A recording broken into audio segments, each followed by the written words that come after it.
L'uso di modelli e metodi matematici è stato spesso alla base di importantissime ricerche scientifiche. Sebbene storicamente non venga attribuito un premio Nobel per la matematica, proprio un modello matematico fu il vero protagonista dei premi Nobel del 1963. Nella copertina di invito per la cerimonia dell'assegnazione dei premi compaiono infatti due ricercatori britannici, Alan Hodgkin e Andrew Huxley, alle prese con un oscilloscopio che misurava i potenziali di azione di un'aragosta.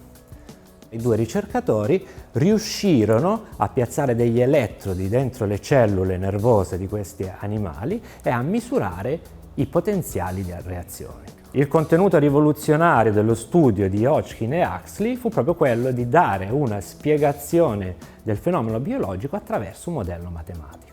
In particolare, i due proposero un equivalente del fenomeno basato su un circuito elettrico. Il circuito elettrico equivalente ha 4 elementi fondamentali. Un condensatore che rappresenta la membrana bilipidica della cellula, una sorgente di corrente che rappresenta la pompa sodio-potassio, delle sorgenti di potenziale che rappresentano il fatto che il sodio e il potassio hanno concentrazioni diverse dall'esterno all'interno della cellula, e in ultimo delle resistenze non lineari che modellizzano il fatto che a livello microscopico ci sono dei canali per il passaggio di questi ioni e questi canali per il passaggio si attivano o si disattivano a seconda del livello di tensione presente in quel momento all'interno della cellula.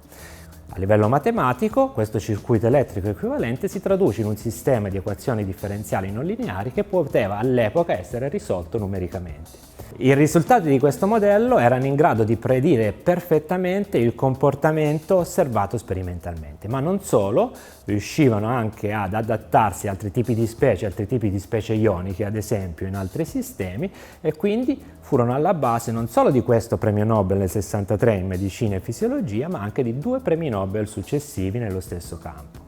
In conclusione, l'importanza di questo studio non fu la sola scoperta scientifica, ma anche la grande rivoluzione concettuale che ha operato.